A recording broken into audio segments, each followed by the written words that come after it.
Para que un gesto se automatice hay que repetirlo en torno a 7.000 veces. El baloncesto hablaba catalán. Hice también una tesis doctoral sobre el lanzamiento del tiro libre.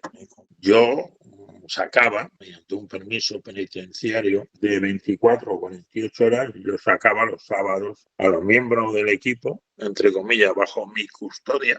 El pensamiento condiciona la acción. La acción continuada implica el comportamiento. El comportamiento continuado implica el hábito. El hábito desarrolla el carácter y el carácter marca la personalidad. Luego somos lo que estamos habituados a hacer. Tenemos el placer hoy de tener en Baloncesto Prisma a un entrenador superior de baloncesto, el que más sabe de tiro de toda España. Ha publicado una tesis doctoral sobre el tiro, luego hablaremos en profundidad de ello. Tiene experiencia en todas las facetas del baloncesto, prácticamente muchos años viviéndolo de cerca. Es un placer tenerte con nosotros. Bienvenido. ¿Qué tal estás? Muy bien, muchísimas gracias por darme la oportunidad de poder transmitir los mensajes y la experiencia que he ido acumulando a lo largo de tantos años. Gracias a ti por venir. Vamos a hablar largo y tendido de tu experiencia con el baloncesto a lo largo de esta entrevista, pero ¿qué te parece si empiezas un poco contextualizándonos, contándonos cómo empezaste tú en este deporte? Bueno, pues yo soy del sur, soy de un pueblo de Jaén, pero en los años 60 emigré a Barcelona y me tocó vivir en Badalona. Badalona es una ciudad maravillosa, sobre todo en lo referente a nuestro deporte, al baloncesto. Ahí el niño de pequeño, cuando le tiran un balón, no da una patada, coge el balón y mira al cielo a ver dónde hay una canasta para intentar encestar. Se vive muchísimo la pasión del baloncesto. Hay muchos clubes de nuestro deporte que fomentan el baloncesto y donde se practica. Bien, pues yo ahí, como era un poco alto, cuando era más pequeño, era un muchacho, pues enseguida me dijeron, ya con 16 años, oye, pues tú, ¿por qué no juegas a baloncesto y tal? Y nada, pues me dijeron allí en el instituto donde estudiaba y nada, fui allí a jugar a ver qué tal. No tenía ni idea de cómo se jugaba eso, era torpe, hacía pasos, en fin. Pero bueno, eso suponía también una integración, porque el baloncesto, sobre todo en Badalona, que era una ciudad multicultural, es decir, que había inmigrantes como yo y gente autóctona de Badalona, sobre todo el baloncesto lo practicaba la población catalana, la población autóctona. Entonces, estar en un equipo de baloncesto también permitía integrarte más en lo que son las señas de identidad de Cataluña, en concreto de Badalona. El baloncesto hablaba catalán en aquella época. Bien, pues empecé ahí, empecé a jugar, me enseñaron y bueno, pues al poco tiempo, 2 o 3 años, pues aprendí, subí de categoría. Coincidí con Manuel Comas, un entrenador mítico, le decían el sheriff. Coincidí en su último año de jugador conmigo y luego fue entrenador y me entrenó a mí. Y nada, pues estuve ahí. No fui una gran estrella del baloncesto, más o menos lo hice bien.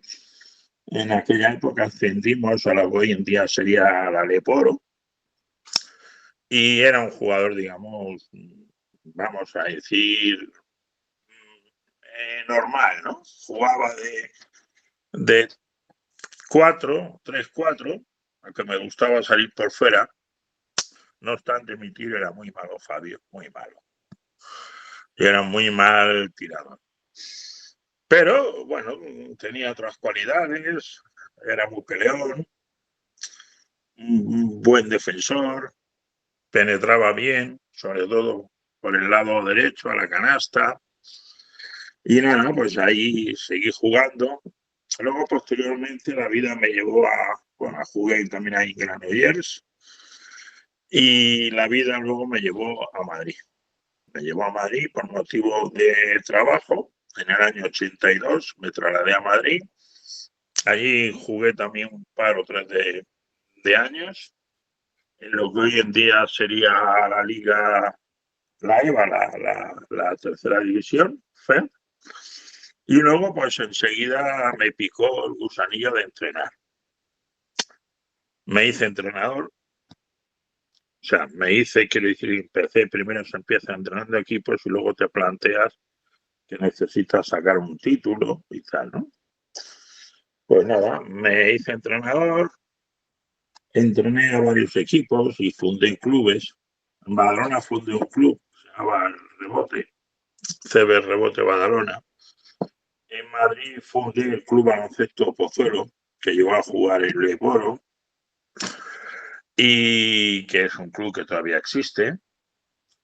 Y también tengo una experiencia que a través del baloncesto a nivel social conseguí trabajar en la prisión, integrando a través del baloncesto a personas, digamos, a personas que han caído en el problema de las drogas, en el problema de los problemas delincuenciales. Y fue una experiencia muy enriquecedora también a nivel personal. Y pues estuve entrenando en varios equipos también. Posteriormente entrené en Cazorla, en un equipo semiprofesional de la Liga EVA, y luego he desarrollado mucho mi trabajo de entrenador en los campus. En los campus llevamos haciéndolos 29 años. Por ahí han pasado muchos jugadores y entrenadores importantes, que bueno, yo he aprendido un poco de todo. Sí, puedo decir que mi experiencia, mis conocimientos, pues se basan digamos, lo que he cogido de unos y de otros entrenadores o jugadores, sus secretos, sus habilidades, digamos, yo las he ido cogiendo. Eso me llevó a desarrollar, pues quizá la parte del baloncesto que yo como jugador era bastante mal, que era el tiro, el lanzamiento, sobre todo a larga distancia. Y a través de ahí, pues desde en el 2005 empezamos en el campus a hacer el SUT. El SUT es nuestro campus tiene dos modalidades, una más de baloncesto general, donde tocamos todos los fundamentos, una más específica del tiro, de la enseñanza del tiro. Ahí es donde yo he desarrollado, he investigado, he escrito un libro sobre el tiro y bueno, hice también una tesis doctoral, un doctorado sobre el lanzamiento del tiro libre, en concreto en categorías de formación. Es una pena que muchos partidos se pierdan por muy pocos puntos y el equipo que pierde pues ha desaprovechado, ha tirado a la basura más tiros de los puntos que realmente hubiera necesitado para ganar. El tiro libre es un lanzamiento que se hace sin defensa, a lo parado, y por tanto fallarlo es entre comillas, es un regalo que le haces al equipo contrario. Y bueno, pues básicamente he estado desarrollando esa labor hasta ahora, y desde hace 3 años desarrollo una labor, digamos, de mentoría. Soy mentor, asesor, consejero de chicos jóvenes que tienen un sueño, que es llegar a la élite, al profesionalismo en baloncesto, y que, bueno, pues mi experiencia y mis conocimientos, pues me presto a ayudar a estos chicos, a aconsejarles, a asesorarles, sobre todo a acompañarles en este muy difícil viaje y tránsito para llegar a ser jugador profesional. Pero bueno, es su ilusión, y yo sin levantar falsas expectativas, porque como dijo un entrenador que ha estado en el campus muy recientemente, llegar a ser jugador profesional más o menos equivale a que te toque la lotería, hablando de probabilidades. Bien, pues eso es un poco lo que ha sido mi trayectoria. Disculpa si he sido un poco extenso, Fabio. No pasa nada, Nicolás. Desde luego ha sido, de todos los entrevistados que han pasado por aquí, cuando le he dicho que se presente, que nos contextualice un poco, el que más detalles ha dado y mejor nos ha posicionado. Entonces, ahora que ya tenemos una idea clara de lo que ha sido tu experiencia con el baloncesto, si te parece, de forma un poco más concreta, vamos a ir puntualizando en algunos A ver, aspectos. Entonces, vamos a volver un poco hacia atrás. Y mi primera pregunta que te quiero hacer es, tú has sido jugador y después entrenador, un gran entrenador. ¿Se puede llegar a ser un gran entrenador sin haber vivido la parte de jugador? sí, pero es más difícil. Sí se puede ser un gran entrenador, bueno, pero si te falta la vivencia, la experiencia de lo que siente el jugador y tal, pues es para la dinámica de grupo y para poder gestionar el grupo es un poco más complicado.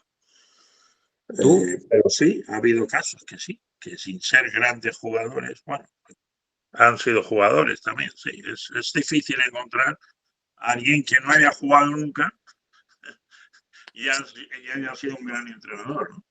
Ahora mismo no se me ocurre a nadie en concreto. Pero bueno, jugadores, digamos, mediocres o, entre comillas, chusquerillos, como yo, sí hemos podido quizás desarrollar una labor más importante como entrenador. ¿en qué momento te das tu cuenta de que tu vocación es ser entrenador o de que quizás tu vida va a ir ligada al baloncesto más allá de ser jugador hasta siempre?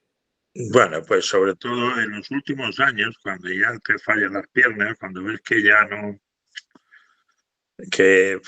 no llegas en determinadas situaciones, porque lo que te retira del baloncesto como jugador no es la mente, no es la cabeza, al contrario. Mientras más mayor, más claro ves el juego.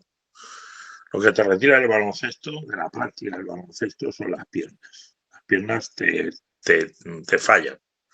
Pueden fallarte a los 40, a los 42, a los 35, a los 30. Depende. Fisiológicamente cada persona somos diferentes. Pero sobre todo a nivel de exigencia te fallan las piernas. Y entonces, pues, también en esos años encuentras, digamos, por qué no decirlo, el placer de dirigir, de conducir un grupo, de liderar, entendiendo cómo liderar el cuidar de la gente que tienes a tu cargo, ¿no? Entonces le encuentras un gusto a eso, un placer, y decir, bueno, pues oye, se siente uno bien haciendo esto, sobre todo enseñando y transmitiendo enseñanzas, aunque también hay momentos ingratos, porque muchos alumnos o muchos jugadores y tal, pues no aprecian las enseñanzas o no aprecian realmente todo el esfuerzo que tú puedas hacer por enseñarles. Has sido entrenador durante distintos años, distintos equipos de distintos tipos de jugadores, pero el que no te conociera cuando te has presentado y has hablado de ser entrenador de la prisión, seguro que se le han abierto los ojos y ha dicho, a ver en qué momento hablan más de esto. Entonces, profundiza en esto un poco, porfa, cuéntanos cómo Sí, llega esa oportunidad, cómo es vivirlo desde dentro y es algo que desde luego desde fuera no se conoce prácticamente nada. así es. Bueno, pues esto fue una experiencia piloto inicial, digamos. Por primera vez se pensó en que las cárceles, las prisiones, eh, el preso tiene algunas opciones, pero no demasiadas. Y muchos de estos presos están tirados en el patio, como vulgarmente se dice, ¿no? Entonces, intentar que se muevan es fundamental, es muy importante que la gente se mueva, que camine, que ande, que corra, que salte.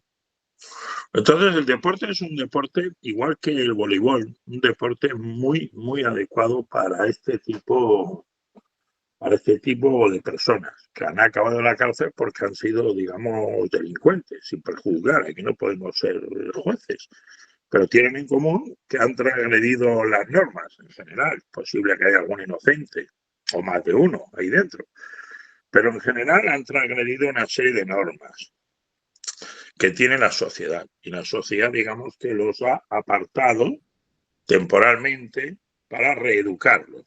Esa es la filosofía que hay en el Código Penitenciario Español, para rehabilitarlos. muchas de estas personas han sido víctimas del consumo de drogas porque han delinquido para conseguir su dosis. La droga es cara, es ilegal, es cara. Y entonces, pues, si estás enganchado, pues llegas a delinquir para poder obtener tu dosis. Es una rueda infernal. Bien, al final acabas en prisión. Y entonces, para desintoxicar a un drogodependiente, en la desintoxicación el ejercicio físico es muy importante. Porque hace que sudas, a través del sudor eliminas toxinas, las toxinas de la droga. Te sientes mejor, se produce una compensación, el organismo reacciona favorablemente y tiene un efecto sanador. Y yo te diría más, te diría liberador. Liberador de esta maldita adicción. Luego, en el baloncesto y en otro deporte existen unas reglas. Entonces, si tú aceptas esas reglas de que haces un contacto, cometes una falta personal, se te va a sancionar y se le van a dar otros tiros libres, al contrario, etcétera, pues esto es normalizador. Y la gente que acepta las normas se normaliza. Y eso para un delincuente es una cosa positiva en su camino a la rehabilitación. El voleibol te diría incluso un poco más, porque el voleibol es un deporte de cooperación. El baloncesto también, tienes que pasarte el balón si quieres buscar un compañero que esté mejor situado. Y eso indica cooperación, colaboración y huye del individualismo. Y las personas delincuentes, y me atrevería a decir drogodependientes, en el fondo son egoístas. Entonces, combatir ese egoísmo con la práctica de un deporte de cooperación, de ayuda, es una cosa buena y sanadora. ¿Es más difícil entrenar a los reclusos de la cárcel que a un equipo normal? ¿O qué diferencias hay entrenándoles más allá de, evidentemente, pues todas las restricciones que haya, todos los protocolos y demás? Bueno, es más difícil. Es un poco distinto, digamos, porque el preso que está en la cárcel y se apunta al programa de baloncesto lo hace por varias cosas. Una de ellas es olvidar. En la cárcel das muchas vueltas a tu problema, duermes mal, e incluso hay presos que necesitan tomar somníferos para poder dormir. Bueno, cuando hacen deporte y practican deporte, resulta que duermen mejor y no necesitan esos somníferos. Pero sobre todo es la preocupación, que se evaden. Tú estás jugando un partido de baloncesto y te da igual si estás jugando en el Palacio de los Deportes o estás jugando en el patio de una prisión. Tienes un momento de evasión. Y en ese momento de evasión, pues recuperas, entre comillas, en sentido figurado, tu libertad, que es lo que más ansía el preso. No tiene pretensiones profesionales, evidentemente, y jugar más, jugar menos, al principio le da un poco igual. Luego, cuando se engancha más y le gusta, pues el baloncesto es muy adictivo. También engancha, nos engancha, nos entra dentro de nosotros y nos lleva a practicarlo, ¿no? Porque encontramos ese placer, ese gusto en hacerlo, liberamos endorfinas jugando a baloncesto. Y sin embargo, jugadores que no son delincuentes, tal, pues los jóvenes buscan mejorar, los más mayores buscan más prestigio, más nombre, subir de categoría, subir en sus contratos, en su cotización, ya lo consideran pues como un trabajo, ¿no? Digamos que tienes que manejar diferentes factores de motivación, sobre todo, de incentivación. Pero bueno, al final es baloncesto igual. El baloncesto igual. Sí, se defiende individual, o se defiende en zona, o se defiende mixta y tal. Y bueno, para pasarlo bien, pues hay que ganar. Y ese aspecto también competitivo, pues le gusta a todos los seres humanos, sean delincuentes o no. El equipo de la cárcel, yo sé, Mm, porque me has contado alguna anécdota, evidentemente fuera de mm. cámaras, que juegan partidos, pero ¿cómo es jugar esos partidos? Porque evidentemente no se puede, o sea, no hay suficientes equipos de cárcel como para jugar entre ellos, entonces No, tienen que no, jugar no, contra no. gente de No, fuera. Cuéntanos un poco eso. claro, el objetivo no es que solo jueguen entre las cárceles, ¿no? Se trata también el efecto socializador, integrador, de que jueguen con equipos de la calle. Bueno, pues esto fue un programa especial, vamos a decirlo así, con muchas dificultades, pero bueno, también nos ayudaron. Quiero reivindicar, si tú me lo permites, el papel que tuvo en este programa una señora que acabó siendo alcaldesa de Madrid, que se llama Manuela Carmena. Esta señora era jueza de vigilancia penitenciaria, que son los jueces que tienen competencia sobre los internos que están en las prisiones.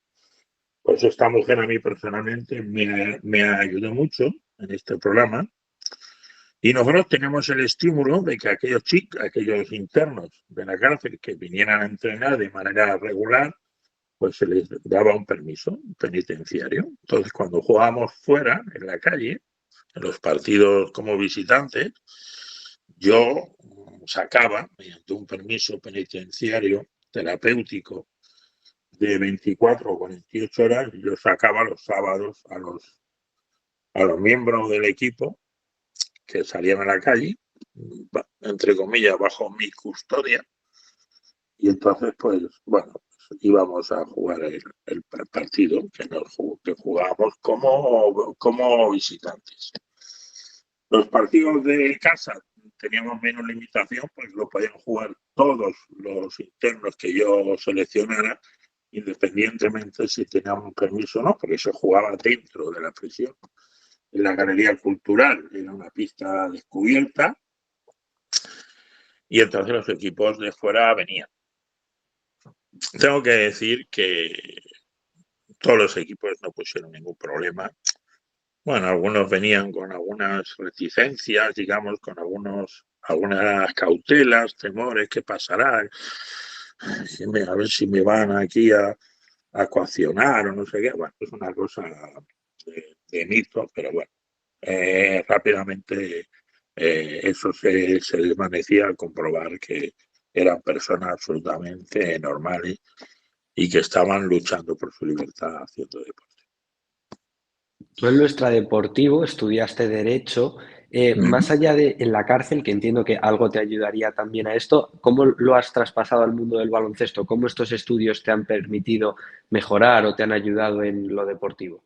Sí, yo estudié a trancas y barrancas, como dice la expresión. Que sí, yo empecé más joven, pero lo dejé como el Guadiana, volví al cabo de unos años, como lo tuve que compatibilizar con la familia, fui padre de 5 hijos, el trabajo y tal, no pude, digamos que mi carrera no fue un acto seguido, sino yo la empecé, la dejé, la retomé y finalmente la terminé en el 2011. Me hice licenciado en Derecho, ejercí la abogacía en la jurisdicción penal del turno de oficio de Madrid, la Comunidad de Madrid. Y bueno, la aplicación al mundo del baloncesto es que el baloncesto también tiene sus reglamentaciones. Por tanto, eso también, mis conocimientos de derecho también me sirvieron para convertirme en agente. Soy agente FIBA con licencia 20.005.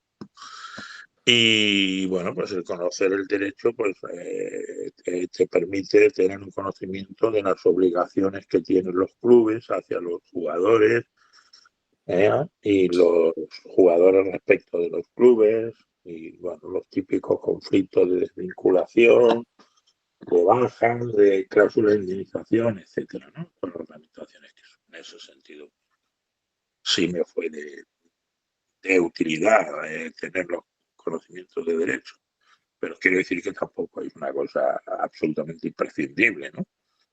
Ser abogado Sí, para te lo preguntaba para ligar con la siguiente pregunta, porque la gente ya se habrá dado cuenta de que Nicolás Justicia tiene una filosofía de vida muy marcada, que es la filosofía de vida a través del deporte y todos los valores que eso conlleva, y uno de ellos es seguir estudiando, seguir formándose, ¿no? Así es. Eso es. Las personas tenemos que mejorar. No importa la edad. Hay que mejorar y hay que superarnos continuamente. Tenemos que trazarnos metas, objetivos y hacer un programa para llegar ahí. ¿A qué hemos venido al mundo, Fabio? Pues yo creo que hemos venido al mundo a dar amor, a cuidar de la gente, a ser felices. No hemos venido a amasar dinero. Independientemente que tú pases un trabajo, tienes unos rendimientos, tienes un dinero que te permite vivir mejor. Muy bien, pero al final nos vamos todos al otro barrio, ¿no? Estamos aquí de pasada. Entonces, si estamos aquí de pasada, demos amor. Demos amor, que no es otra cosa que ayudar. Ayudar en lo que cada uno pueda, ¿no? Aportar, ¿no? Y es un poco lo que yo intento hacer ahora, sobre todo en mis últimos años de vida. Bueno, me dicen que soy joven porque tengo vitalidad, pero estoy ya casi los 70 años. Entonces, pues cuando uno ve el horizonte cercano, pues entiende decir, bueno, ¿qué ha aportado, qué ha hecho? ¿No? O sea, aparte del libro que ya escribí, estoy ahora escribiendo un segundo libro, empezando con él, que va a ser un poco el testimonio de mi vida, va a ser una especie de una autobiografía en las diferentes vertientes e inquietudes en las que yo me he movido, pero ahora mismo lo que me apetece estos últimos años es ayudar y aportar en lo que pueda. Eso es lo que intento hacer con este grupo de chicos que confían y están confiando en mí. Efectivamente, ayudar y compartir esa filosofía del deporte como filosofía de vida. Siguiendo con otro de los temas que has mencionado en la presentación, que todavía no habíamos tratado, es la Asociación de Deportistas contra la Droga que creaste, que va completamente en la línea de lo que veníamos hablando. Cuéntanos cómo surge esa oportunidad y por qué es tan importante que haya cosas Bueno, como estas. gracias. Esto empezó, pues a veces son las circunstancias las que te obligan a hacer las cosas. Estábamos haciendo el programa este en prisiones, se hacían 4 prisiones de Madrid, Alcalá Meco, Alcalá Jóvenes, la cárcel de Yeserías de mujeres y la cárcel de Carabanchel, que es donde estaba yo. Entonces este programa en el 92 lo cortaron. Lo cortaron porque según el Consejo Superior de Deportes en aquella época había que meter todo el dinero en el proyecto de los Juegos Olímpicos de Barcelona 92. Entonces este programa se cortó en enero del año 92. No es que fuera mucho presupuesto, porque era un presupuesto reducido, lógicamente. Era pagar a 4 entrenadores en 4 prisiones que trabajábamos y algo de camisetas y punto. Pero bueno, lo cortaron. Entonces un poco nos planteamos, ¿y qué hacemos? Los entrenadores estamos ahí, ¿qué hacemos? ¿Nos vamos al paro? Bueno, vale, pues nos vamos al paro. Pero queríamos continuar con el programa, más allá de las fronteras de nuestro trabajo. Queríamos que esa labor de rehabilitación, de reeducación, de reinserción continuara. Entonces nos enteramos que el Ministerio de Trabajo y Asuntos Sociales, el MAS, daba unas subvenciones con cargo al 0,52% del IRPF, del impuesto al rendimiento de las personas físicas, esa parte, ¿no? Que todo el mundo marca en la casilla, la iglesia o para fines de interés social. Entonces, esos fines de interés social se reparten entre las asociaciones que solicitan esas subvenciones. Entonces se nos dijo, bueno, pues pedir una subvención. Pero claro, ¿quién pedía la subvención? ¿Éramos a nivel individual? No. Necesitábamos crear un ente, constituir un organismo, en este caso una asociación, para poder vehicular la continuidad del programa. Esto en aquella época que la droga asolaba el país, vi yo unas manifestaciones de madres contra la droga allí en Galicia, por Carmen Avendaño y otras madres cuyos hijos habían fallecido por el consumo de drogas y tal, ¿no? Entonces, madres contra la droga. Pues, bueno, pues madres contra la droga, nosotros que somos deportistas, pues deportistas contra la droga. Y ya está, se fue de fácil. Asociación de deportistas contra la droga. Entonces nos reunimos los 4, firmamos un acta fundacional, presentamos los estatutos. Ahí me sirvió lo que tú aludías antes, mi experiencia como Antonio de acabó la carrera, como estudiante de Derecho. Bueno, cogimos los estatus y legalizamos la asociación. O sea, la asociación nació así. Al poco tiempo nos dimos cuenta que la clave para luchar contra la droga era el deporte, pero sobre todo el arma poderosa que tiene el deporte, que también es eficaz en el tratamiento de toxicómanos, pero sobre todo es mucho más eficaz en la prevención, prevenir el consumo de drogas. Y el deporte es un arma de primera magnitud en la prevención. Y que entonces lo que tenemos que hacer es evitar que los jóvenes cayeran en el mundo de las drogas, del consumo de drogas, de alcohol, tabaco, opiáceos, hachís, cannabis, todo ese mundo, ¿no?, de las drogas. Entonces, pues el deporte tiene muchas cosas que aportar. No lo hemos inventado nosotros, ya Séneca y otros filósofos decían eso de mens sana, in corpore sano. Entonces vamos a trabajar el cuerpo, porque así nuestra mente estará sana. Y ahí empezamos. Se constituyó, nos dieron una pequeña subvención, empezamos también con otras prisiones en Extremadura y Madrid, empezamos a trabajar en ese sentido y luego ya pues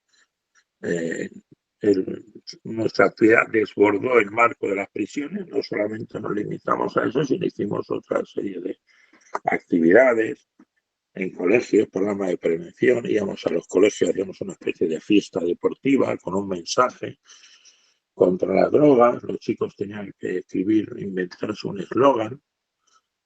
También otra actividad era que escribían cartas que dirigían a autoridades, a deportistas, a gente que idealizaban, que ellos lo idealizaban y le pedían su implicación en la lucha contra las drogas.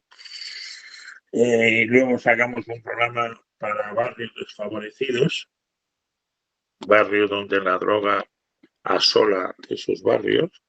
Entonces, en esos barrios los chicos jóvenes, en vez de estar en la calle tirados, pues preferimos que estén haciendo deporte. Pero para hacer deporte necesita una serie de recursos. Pues construimos y pusimos en marcha escuelas deportivas en diferentes partes de España, concretamente en 17 lugares. Ese programa lo estuvimos pues, funcionando durante 15 años. Con apoyo de patrocinadores, de empresas que socialmente quisieron invertir en esto, alguna subvención, y luego pues está el campus de baloncesto donde nos hemos conocido. Empezó primero también con la idea de decir, bueno, vamos a ver si podemos recaudar algo de dinero para esta asociación, para estas actividades. Y una de las maneras que había era que como sabíamos hacer baloncesto, éramos entrenadores, pues en verano vamos a montar un campus. ¿Por qué verano? Porque en verano aumenta también el consumo de drogas. Los días son más largos, los chicos están más en la calle y cuando faltan actividades, iniciativas, pues a veces pues se recurre al botellón, al alcohol, etcétera. Y bueno, pues ese montón de cosas son las que hemos ido haciendo estos años. Y luego, con los años, el campus poco a poco ha ido evolucionando, ha ido mejorando y se ha convertido en el mejor campus de España. Cuéntanos, Nicolás, por qué tienen todos los que nos estén escuchando y jueguen a baloncesto si no han ido que ir al Campus Experience Training Nicolás Justicia Team. Bueno, este campus, efectivamente, Fabio, tú lo has explicado muy bien. Empezó primero como todos los campus. En España hay muchísimos campus, que cada club hace su campus y lo que busca es recaudar un poco de dinero o tener a los chicos captados y tal, ¿no?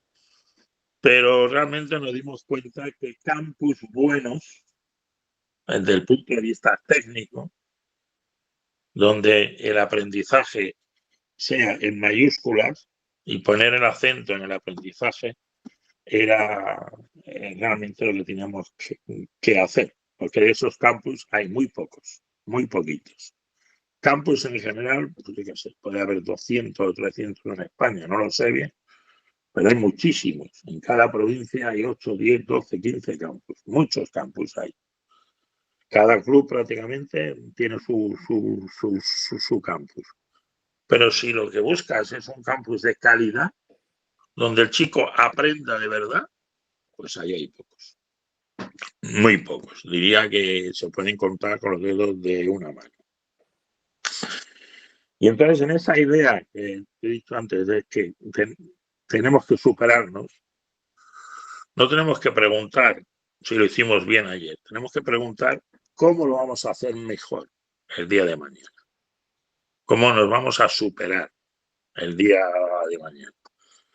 Y entonces, pues cada año hemos ido innovando, modificándolo, siempre buscando la mejora y buscando que el chico aprenda de verdad. Por eso nuestro campus es un campus de alta intensidad. Los chicos que vienen se cansan físicamente, eso es verdad.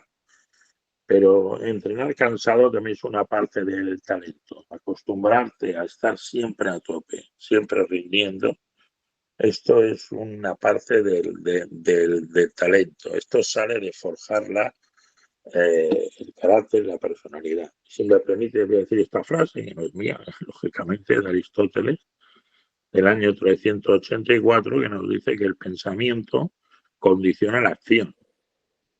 La acción continuada implica el comportamiento.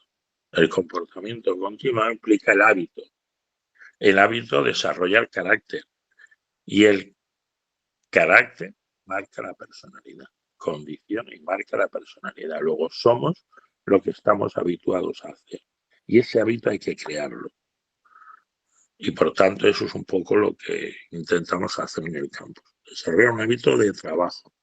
Chicos que no están acostumbrados a este ritmo de trabajo vienen, en los primeros días les cuesta, pero bueno, al final se enganchan y realmente es una cosa que se aprende para toda la vida. Coger un hábito y coger una buena costumbre es una cosa, es un tesoro que tenemos que atesorarlo dentro de nosotros, dentro de nuestra personalidad y poder hacerlo. Entonces, se trabaja intensamente y intentamos trabajar bien con muy buenos entrenadores, con un programa adecuado a lo que el chico necesita dentro del baloncesto, de lo que mejor sabemos hacer, evidentemente. ¿Eh? Entonces tenemos la parte del tiro, la mejora del lanzamiento al canasta, que hay muy pocos campus, yo diría que ninguno, en el sentido de que somos los mejores, que tiene un programa original y muy específico de la mejora del tiro. Los chicos que vienen a este campus mejoran su tiro. ¿En qué porcentaje mejora? Pues no sé, si depende. Hay quien sabe menos y mejora mucho más, porque partía de un nivel más bajo. Pero sobre sí mismo, sobre lo que sabía en el primer día a lo que sabe en el último día, yo te diría que más del 50%. Mejoran en su mecánica, y la mecánica es muy importante para acertar, para el acierto. Ya sé que hay chicos con mala mecánica que meten alguna que otra, pero si esos chicos que tienen puntería, pero tienen mala mecánica, además de la puntería, que ya de por sí la tienen, practicasen y tuvieran una buena mecánica, meterían muchísimo más. Al final lo que cuenta es meterla, es acertar. En este deporte vale mucho el meter puntos. Y si tú eres un jugador que mete puntos, vas a ser un jugador muy valioso para tu equipo. El entrenador te va a dar más minutos y tú serás más feliz. ¿Por qué? Pues que estarás más a gusto contigo mismo y segunda, porque obtendrás el reconocimiento de tus compañeros, de los jugadores y del entrenador. Y no olvidemos que el hombre es un ser social y estamos fabricados para estar en sociedad y tener el reconocimiento de los demás. Es un campus en el que yo, no lo digo porque está aquí Nicolás, lo digo siempre, he estado, no sé si ya son 4 o 5 años como jugador y se mejora por dos cosas, por la cantidad de tiempo que estás entrenando y por la calidad de quien te entrena. Pero siempre hay una cosa que a mí me ha llamado la atención y que me gusta especialmente del campamento y son las filípicas del señor director, de don Nicolás Justicia, esas charlas en las que como ahora nos está transmitiendo este mensaje de la filosofía del deporte en la vida, él motiva a seguir entrenando porque al final 7, 8, 9 horas de entrenamiento durante 7 días seguidos se hacen muy largos y tener esa motivación porque siempre él ha creído en educar en convicción, no en castigo, ¿no? Cuéntanos un poco esta filosofía también, que es la que allí parte de convencer en tú, como tu propia voluntad, seguir queriendo mejorar, intentarlo, no como un castigo. No, claro. Bueno, a mí se me puede criticar en algunos momentos y no diré que no con falta de razón, con razón de que soy una persona estricta y dura y tal, ¿no? Pero intento y cada vez más intento convencer, más que vencer, convencer. Entonces, bueno, me gusta eh, incentivar a los chicos. Hay chicos que hacen las cosas porque creen que las tienen que hacer, pero a veces te entra la duda. Entonces, una parte de mi, entiendo, de mi tarea como persona que peina canas, que tiene ya una experiencia, es dar esa experiencia, dar esto. Lo hago en base a unos consejos que, como bien has dicho, llamo charlas filípicas, de Filipides, el griego, en el sentido, sobre todo por las mañanas, no lo he dicho antes, pero lo digo ahora, empezamos a las 6:30 de la mañana en plena. Los chicos que se apuntan al bote, al especial bote, empieza de 6:30 a 7:30 de la mañana. A esa hora medio están dormidos, somnolientos, pero ya empiezan a botar y a hacer ejercicios y drills de bote y control de balón. Entonces, entre ejercicio y ejercicio, pues suelto estas charlas filípicas, como dice, que no vienen a ser más que unas reflexiones, que lo que buscan es animar, incentivar, como bien has dicho, motivar a los chicos y darles razones para seguir entrenando. Pues como digo, ¿por qué nos levantamos a las 6:15 de la mañana, chicos? Levantamos por algo, pues hagamos eso bien, hagamos lo que hagamos, hagámoslo bien. En consecuencia, vale el esfuerzo, vale la pena levantarse a las 6:15 de la mañana para entrenar bien. Levantarse de 6:15 para entrenar mal es de género tonto. No tiene mucho sentido, pero eso es mejor seguir durmiendo. Y bueno, pues estas son las charlas de ese estilo, aplicando el principio del movimiento olímpico Citius Altius Fortius, más veloz, más alto, más fuerte, que indica el afán de superación continuo que tiene el hombre y que gracias a ese afán de superación ha permitido a la humanidad ir progresando en la ciencia, en los conocimientos, en la filosofía y en el desarrollo de las habilidades. Y, cómo no, en nuestro deporte, en el baloncesto. Y está claro, yo creo que después de esto, quien quiera mejorar el tiro en especial, tiene que apuntarse al campus del señor Nicolás Justicia. Eso en verano. Y en invierno no hay Gracias. excusa tampoco. Tengo por aquí el libro del que bien he hablado antes. Además, yo tengo la suerte de tenerlo en la primera página dedicado por el autor, por Nicolás. Así que lo tendréis en la descripción, el enlace para comprarlo online y que os llegue a vuestra casa y podáis seguir aprendiendo. Cuéntanos un poco, porque Muchas este gracias. libro también entiendo que va ligado con la tesis doctoral de la que hemos hablado antes. ¿Por qué se te ocurre hacer una tesis doctoral del tiro? Bueno, porque en realidad yo creo que se ha escrito poco. Dentro del baloncesto se ha escrito poco sobre este tema específico del tiro. Concretamente, solo hay un libro en España, editado en España en español, que es este mío.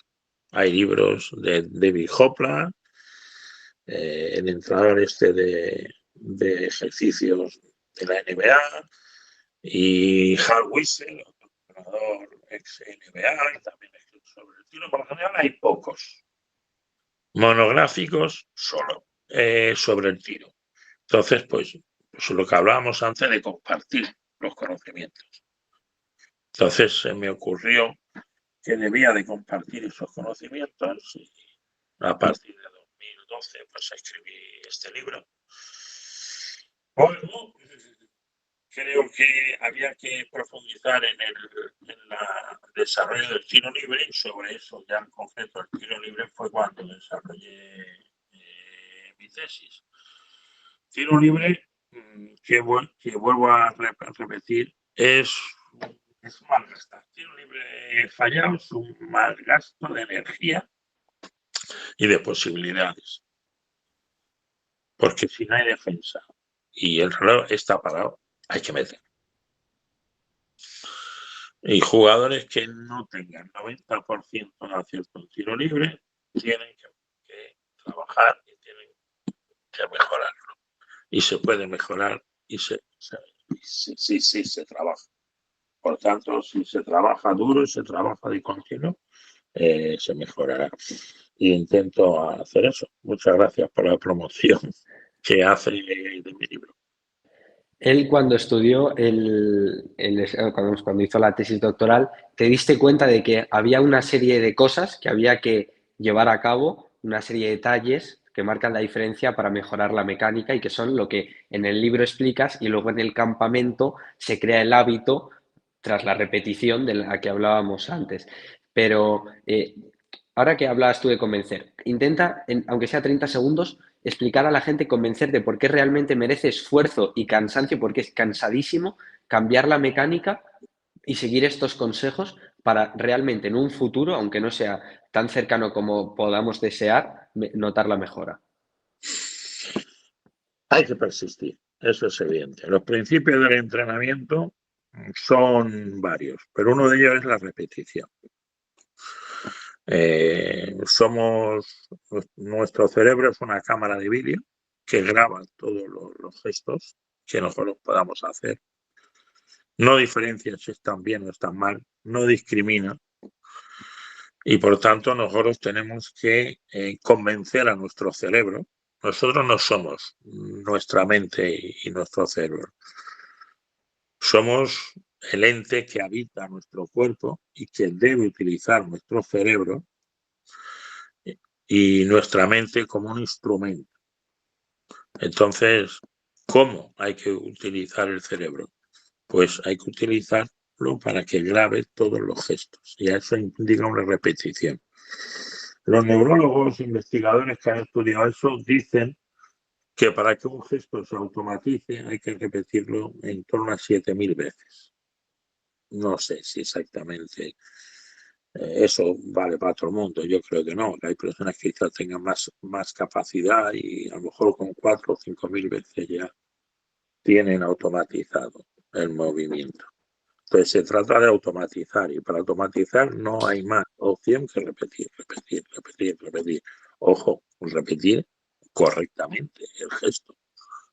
Porque si tiras mal 1.000.000 de veces, lo que haces es automatizar el tiro malo, el tiro mal.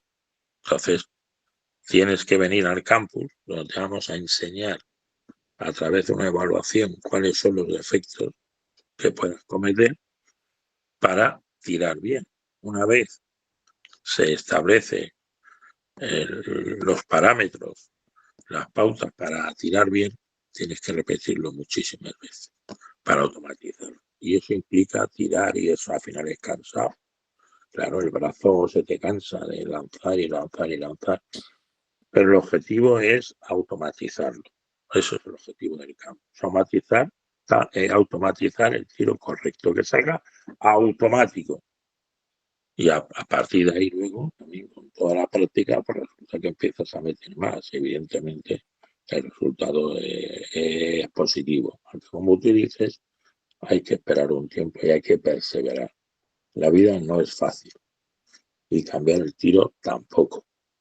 Pero si no lo hace, nadie te garantiza el éxito, sino más bien el fracaso, si no cambias tu tiro.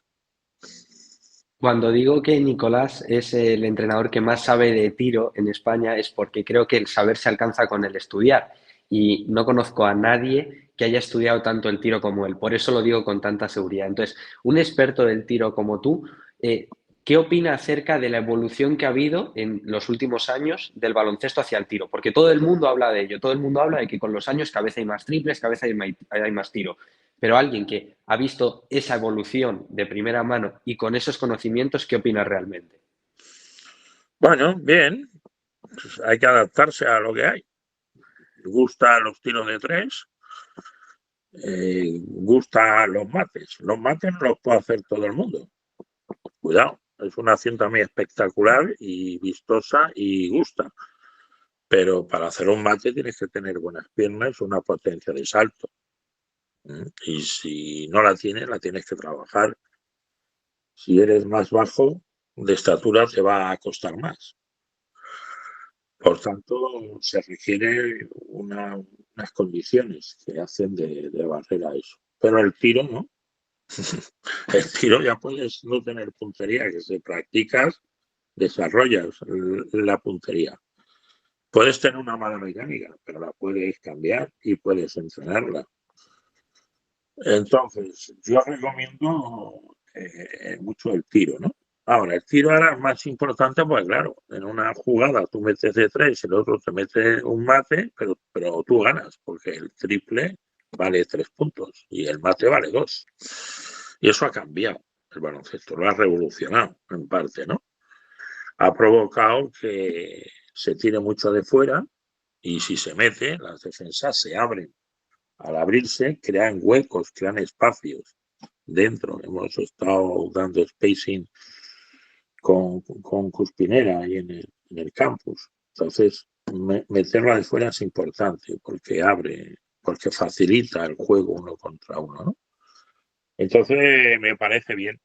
Pero también hay cosas, no vamos a decir negativas, sino hay algunas sombras en esto. Por ejemplo, se tira menos de 2. Y en ese sentido, digamos, no que ha empeorado la calidad, sino que se usa menos. Y lo que se usa menos, según dijo Darwin, se atrofia. Lo que se usa mucho se desarrolla. Lo que se usa poco se atrofia. Entonces, hay poco tiro de 2 puntos. Tiros a tablero también hay menos. Es decir, el baloncesto ha cambiado en ese sentido de lo que había hace 30 o 40 o 50 años atrás, ¿no? Entonces, bueno, es otro baloncesto. Seguramente el tiro de tres provocará que las pistas sean un poco más grandes, quizá 1 metro más de ancho.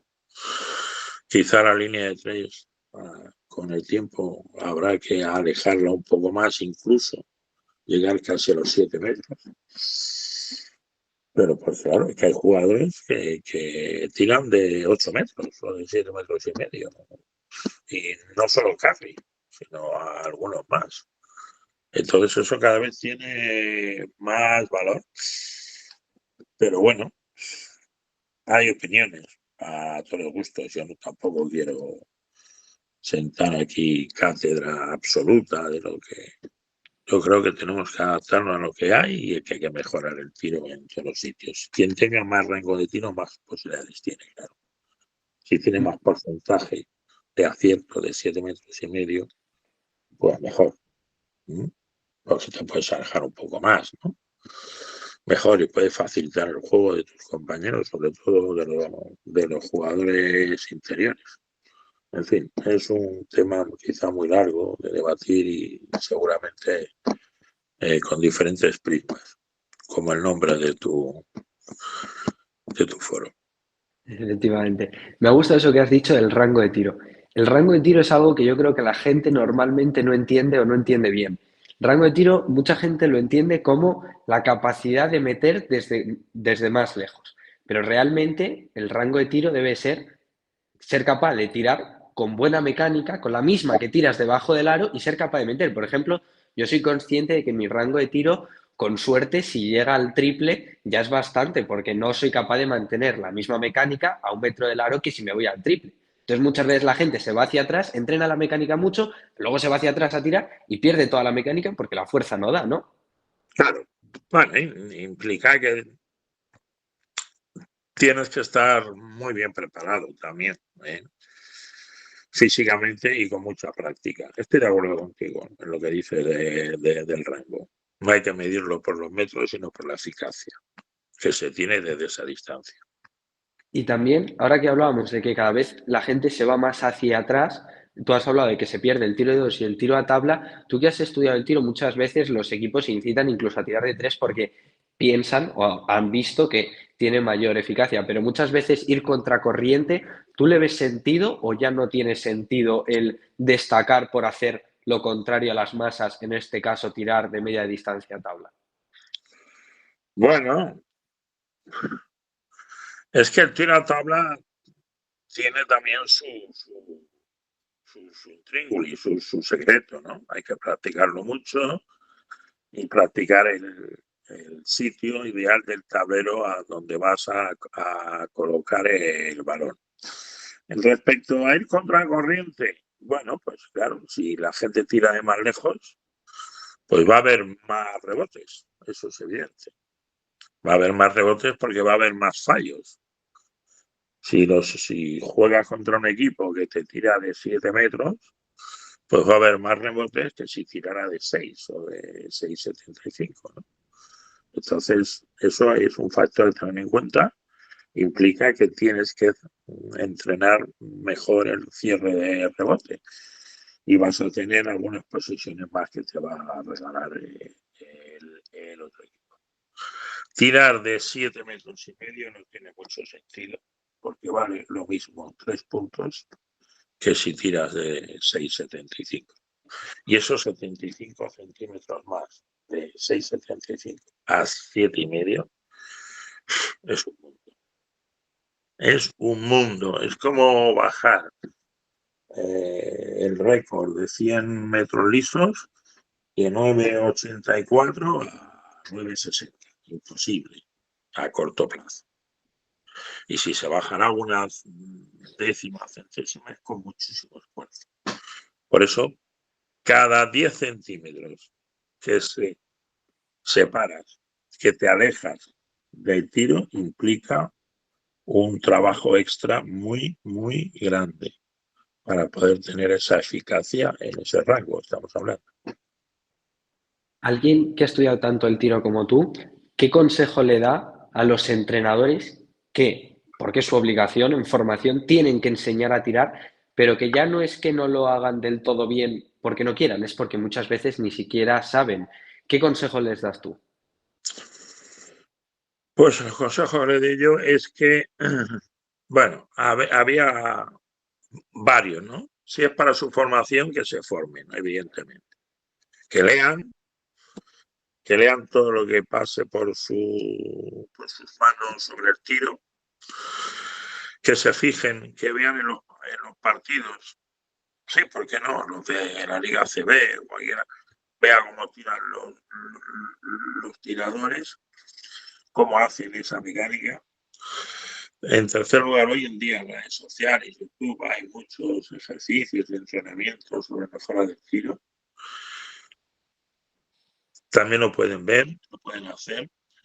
Y para sus equipos ya desde ese momento, le diría a nivel práctico ya de consejo, para que su equipo rinda mejor en el tiro, es que dedique más tiempo a tirar en los entrenamientos. Pero cuando mande el tiro no se vaya con el móvil a chatear con la novia, con sus amigos, no, sino que esté los 10 o 15 minutos o 20 minutos que da a los chicos para que tiren, que esté allí y que corrija el tiro, que los anime. Y otra cosa importante es la planilla. Hacer planilla, aunque es una planilla casera, que se la dibuje él mismo. donde los chicos tengan que completar una planilla cada entrenamiento. Se cogen unas posiciones de tiro, que se las dibujen en la zona y donde quieren que cada jugador trabaje tiro, que hagan esas planillas, que se las dibuje, que las pinte, que las fotocopie y que cada día haga cada jugador haga una planilla de tiro. Porque cuando el jugador está tirando por tirar, a tirar con una planilla donde sabe que se registra, que se anota las canastas que va a meter, eso coadyuva y le hace al jugador que tire más concentrado, que tire con más aseveración, con más convicción, con más seguridad, con más decisión, con más valentía, y porque la importancia de ese tiro es importante porque se va a registrar en esa planilla. Entonces, el entrenador que haga eso. Otra cosa que les recomiendo es que cuando acabe el partido, coja el acta oficial, cuente los tiros libres que ha fallado su equipo.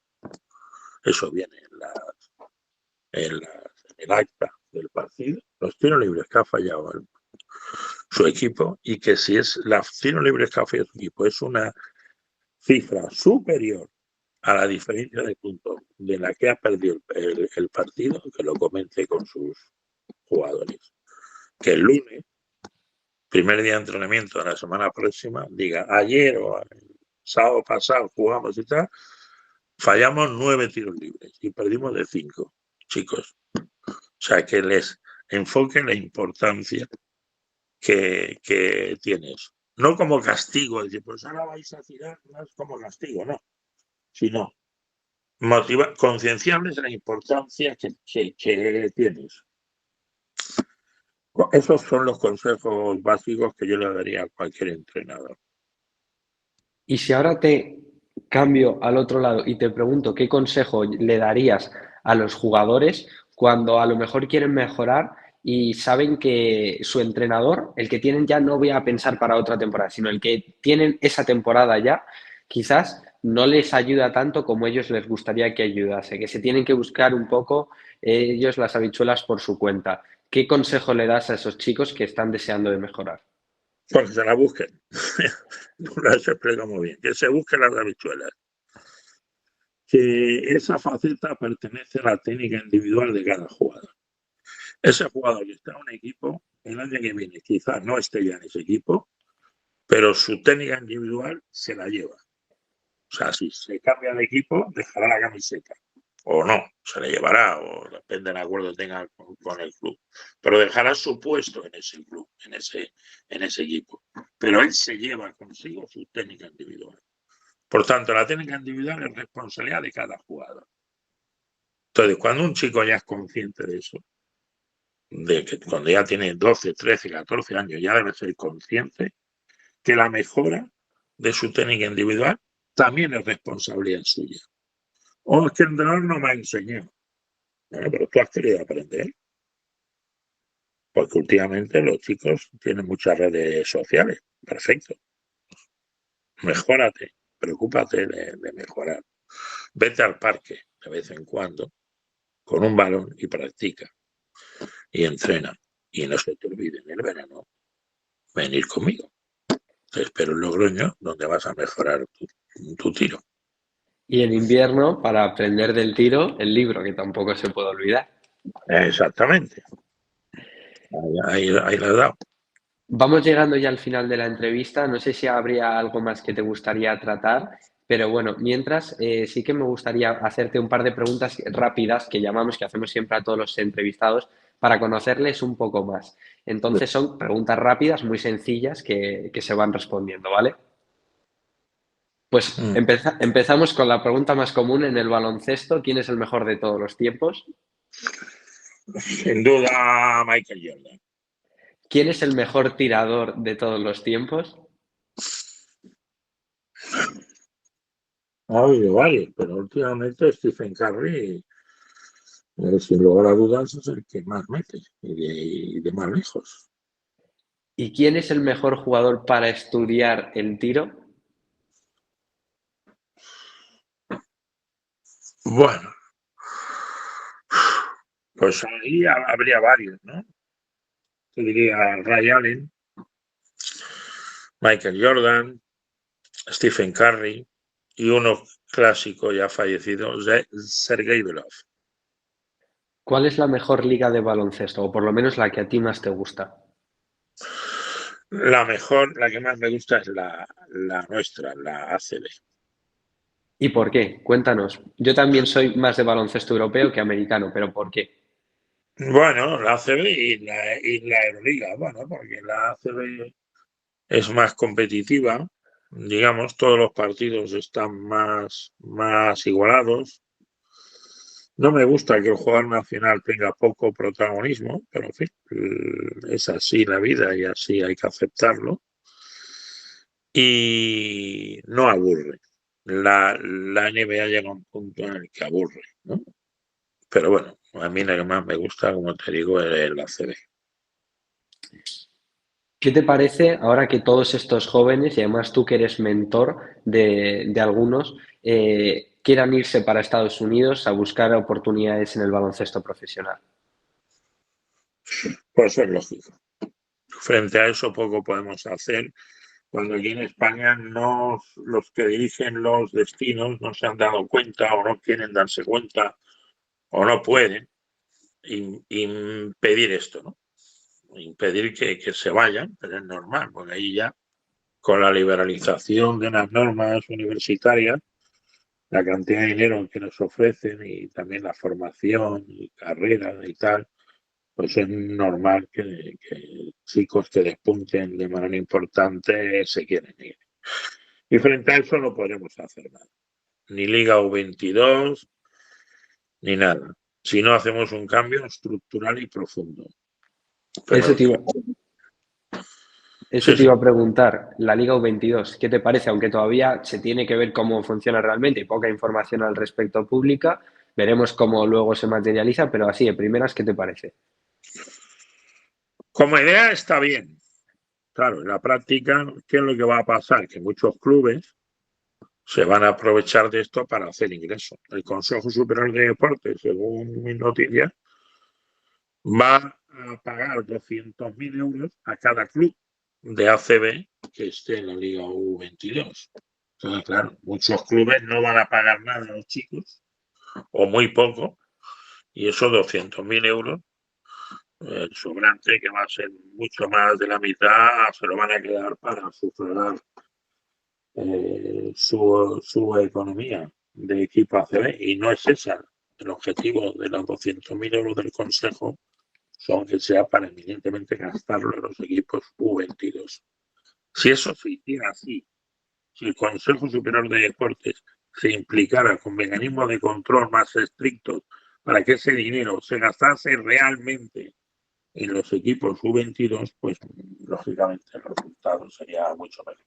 Pero yo lo dudo, que el Consejo Superior quiera implicarse a nivel de fiscalizador a ese nivel. ¿Crees que realmente ver baloncesto es una herramienta muy poderosa para mejorarlo?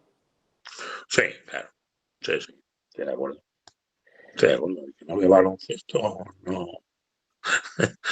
Mm, aunque no entrenes tal, pero si tú ves toda la semana varios partidos, pues eso te mantiene al día. Hay que Cuando, ver. cuando es un partido, ¿en qué te fijas? O a un jugador, mejor dicho, especialmente. Bueno, a un jugador me fijo en el juego sin balón, me fijo mucho, y esto es por deformación, digamos, en cómo tira, mucho en eso. Y también una cosa que tenemos de efecto los entrenadores, en su lenguaje no corporal. O sea, perdón, No su verbal. lenguaje no verbal, perdón. Sí, sí, su lenguaje corporal, si se abaten, si no, si está el tío enchufado en esas cosas, ¿no? Como en el juego también, o sin balón, como lo leen, si es capaz, si se la tira, si no se la tira, si es un valiente, ese tipo de cosas. Y ya para acabar y dejar la entrevista por todo lo alto, dejamos lo mejor para el final. Quiero que nos cuentes cuál es el mejor recuerdo que tiene Nicolás Justicia relacionado con el baloncesto. Joder. Pues han sido varios, pero por decir uno, pues un partido no de demasiada trascendencia, pero que yo realmente me salí o jugué muy bien y nos permitió ganar un trofeo en el año 75. Ese año pues, hizo un partido, me definieron como el jabato, porque jugó muy bien y ganamos en un torneo amistoso de presentación la final. Ese es el que recuerdo, así, más. Pero bueno, quiero decirte que momentos también ha habido buenos. Cada verano lo disfruto mucho también como entrenador. Y nosotros disfrutamos contigo, Nicolás. Pues ha sido un auténtico placer, de verdad te agradezco un montón que hayas compartido tu experiencia y tus conocimientos con todos los seguidores de Baloncesto Prisma. Hemos aprendido un montón y te deseamos lo mejor. Muchísimas gracias, Fabio. Y mucha suerte con el canal y un saludo a todos los espectadores y espero haber ayudado o contribuido a aclarar algunas cosas y a extender mis conocimientos.